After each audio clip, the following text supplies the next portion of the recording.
स्वागत है दोस्तों आप सबका विद्या कुल क्लासेस में। चलिए आज वर्ग 10वां का फिजिक्स चैप्टर 1 इसका नाम है प्रकाश का परावर्तन। इसका वीडियो नंबर 7 है यानी पार्ट 7 है। इसके पहले 6 पार्ट आपको दे दिया गया है। पार्ट 6 में आपको बताया गया था कि अगले वीडियो में आपको बताया जाएगा अवतल दर्पण का उपयोग, उत्तल दर्पण का उपयोग और समतल दर्पण का उपयोग।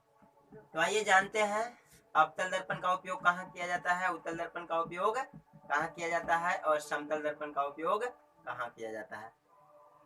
चलिए अवतल दर्पण का उपयोग, अवतल दर्पण का उपयोग तो अवतल दर्पण का उपयोग हजामत बनाने में किया जाता है ना। अवतल दर्पण का उपयोग हजामत बनाने में, काढ़ी बल्ब बनाने में किया जाता है। दूसरा टॉर्च, लैंप, सर्च लाइट तथा वाहनों के हेडलाइट में किया जाता है। यानी यहाँ से आपको ऑब्जेक्टिव प्रश्न उठेंगे कि अवतल दर्पण का उपयोग कहाँ किया जाता है, तो हजामत बनाने में, टॉर्च में, लैंप में, सर्च लाइट में, वाहनों के हेडलाइट में यानी गाड़ियों के हेडलाइट में जो आगे वाला होता है ना। चलिए तीसरा देखेंगे नाक, कान, गला, दांत तथा आंख की जांच करने में अवतल दर्पण का उपयोग किया जाता है। नाक, कान, गला, दांत तथा आंख की जांच करने में, ठीक है। चौथा देखेंगे बड़े आकार के का अवतल दर्पण का प्रयोग ऊर्जा के लिए किया जाता है। जो बड़ा अवतल दर्पण होता है, बड़ा आकार का जो अवतल दर्पण होता है उसका प्रयोग किया जाता है ऊर्जा के लिए, ठीक है। तो इन सब में अवतल दर्पण का उपयोग किया जाता है हजामत बनाने में, टॉर्च में, लैंप में, सर्च लाइट में, हेड लाइट में, आंख जांच करने में, दांत जांच करने में, गला जांच करने में, कान जांच करने में, नाक जांच करने में, ऊर्जा के लिए, है ना। चलिए उसके बाद उत्तल दर्पण का उपयोग को देख लेंगे। तो उत्तल दर्पण का उपयोग किया जाता है वाहनों के साइड मिरर में, ठीक है। अब देखिए वाहनों के हेडलाइट में किया जाता है अवतल दर्पण का उपयोग, और वाहनों के साइड मिरर में यानी चालक के जो बगल में रहता है, पीछे से जो आ रही वाहनों को देखने में उसको मदद मिलता है ना, तो उसमें उत्तल दर्पण का उपयोग किया जाता है वाहनों के साइड मिरर में यानी चालक के बगल में लगा हुआ रहता है। दूसरा छोटे छोटे अक्षरों को पढ़ने में यानी छपाई किया हुआ जो छोटा छोटा अक्षर रहता है उसको पढ़ने में उत्तल दर्पण का उपयोग किया जाता है। चलिए तीसरा बाजारों एवं गलियों में लगे लैंपों में, जो बाजार में लगा हुआ लैंप रहता है, चाहे गांव घर की गली में जो लैंप लगा हुआ रहता है उस लैंप के अंदर जो है उत्तल दर्पण का यूज किया हुआ रहता है ताकि उसका उत्तल दर्पण का दृष्टि क्षेत्र बड़ा होता है ना। चलिए अवतल दर्पण का उपयोग समझ गए, उत्तल दर्पण का उपयोग समझ गए। उसके बाद समतल दर्पण का उपयोग क्या है।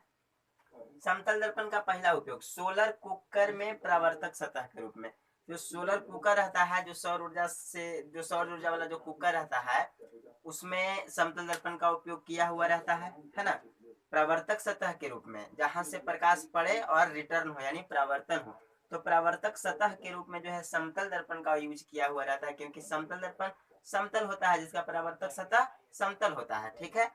दूसरा चेहरा देखने में, जो घर में हम लोग का जो दर्पण रहता है ना वह अवतल रहता है ना ही उत्तल रहता है, वह रहता है कैसा, तो वह समतल रहता है, ठीक है। इसके बाद हम जानेंगे अवतल दर्पण और उत्तल दर्पण में अंतर क्या है।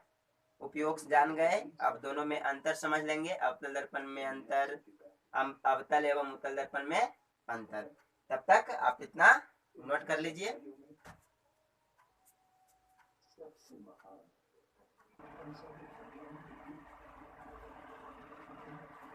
चलिए अब हम जान लेते हैं अवतल दर्पण और उत्तल दर्पण में अंतर क्या होता है, ठीक है।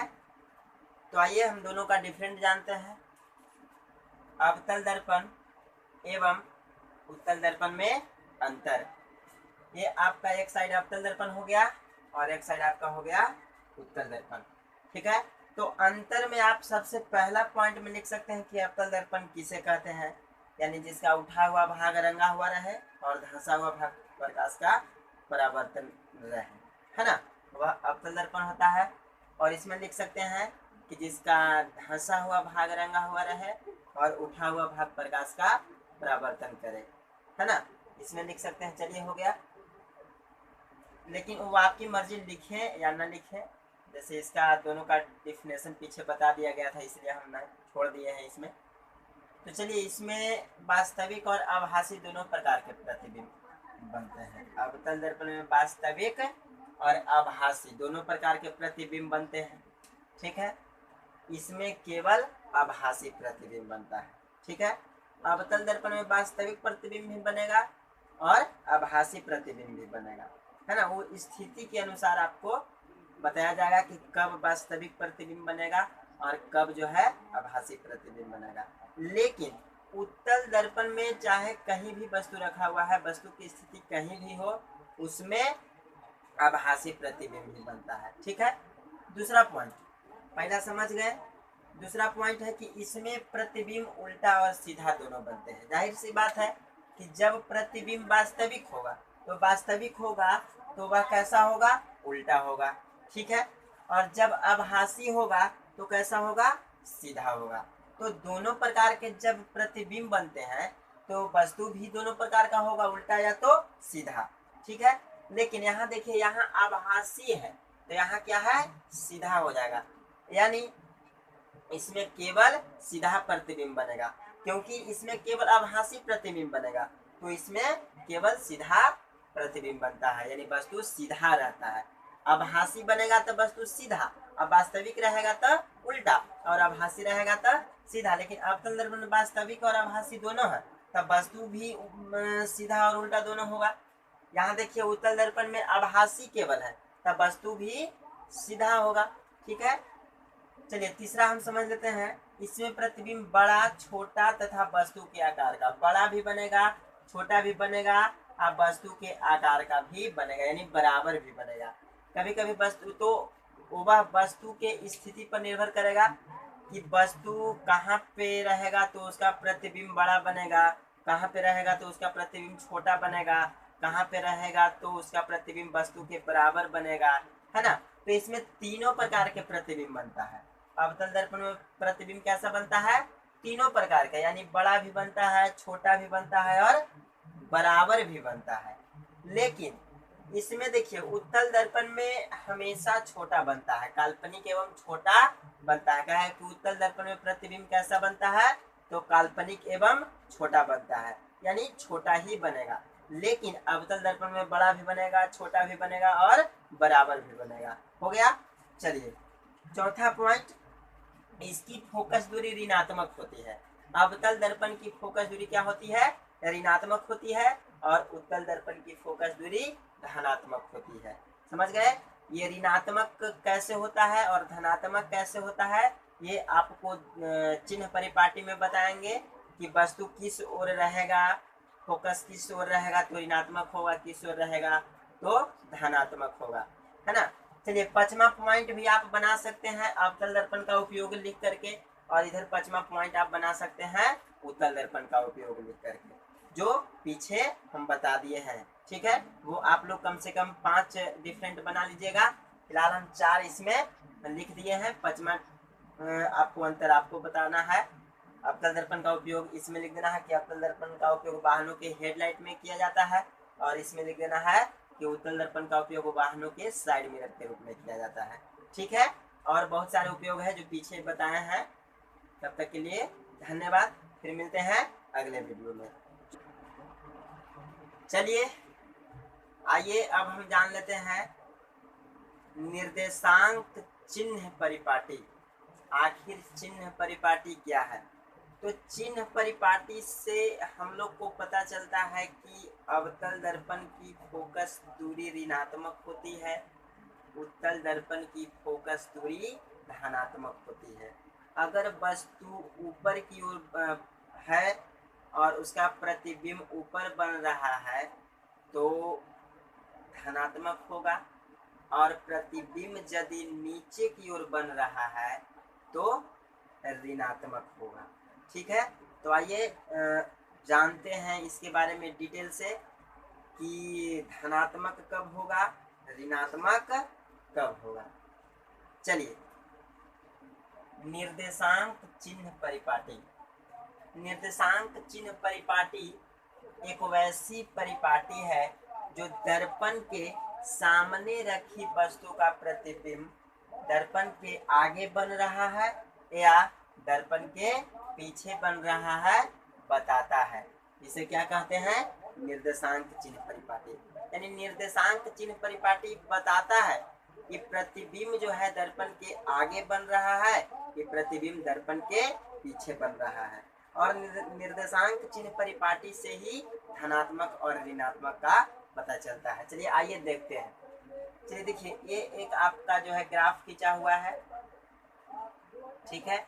ये आपका प्रधान अक्ष है और इसको मान लीजिए कि कोई दर्पण है, ठीक है। यहाँ पे पोल है यानी ध्रुव है ना। ये दाईं ओर और ये बाईं ओर। दाईं ओर अगर प्रतिबिंब है या फोकस है तो हो जाएगा प्लस। क्या होगा?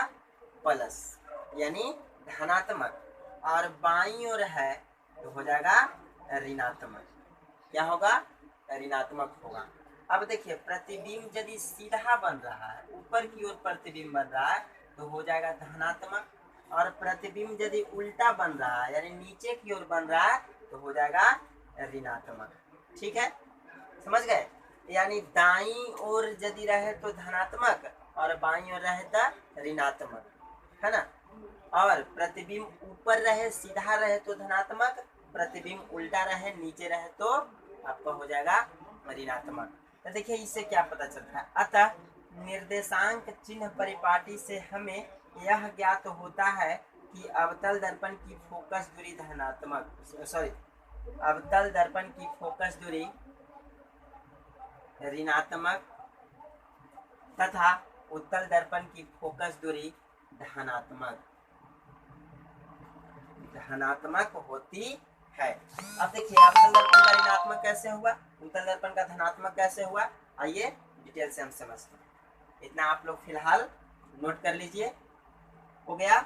चलिए, धनात्मक और ऋणात्मक और अच्छे तरीके से समझना है तो बने रहिए, बताते हैं। प्लस और माइनस आपको नंबरिकल में काम देगा। जब आप अंकित प्रश्न बनाइएगा तो उसमें बड़ी मायने रखता है प्लस कहाँ से आया, माइनस कहाँ से आया। वस्तु बाईं ओर है तो माइनस लगेगा, है ना। फोकस दूरी माइनस लगेगा, अवतल है तो उत्तल है तो प्लस लगेगा। तो ये बहुत बड़ी मायने चीज़ है इस निर्देशांक चिन्ह परिपाटी को, और अच्छे से बेहतर ढंग से हम समझाने का प्रयास करते हैं। फिलहाल अभी आप इतना बता दीजिए। हो गया? चलिए निर्देशांक चिन्ह परिपाटी को और बेहतर ढंग से समझने का प्रयास करते हैं। देखिए, निर्देशांक चिन्ह परिपाटी में क्या बताया गया आपको। इस तरह से एक ग्राफ था। अगर दाईं ओर रहे तो प्लस, बाईं ओर रहे तो माइनस, है ना। प्रतिबिंब ऊपर की ओर रहे तो प्लस, प्रतिबिंब नीचे की ओर रहे तो माइनस। ये तो आपको समझ में आ गया कि दाईं ओर प्लस, बाईं ओर माइनस, ऊपर प्लस, नीचे माइनस। चलिए देखते हैं इसको और बेहतर ढंग से।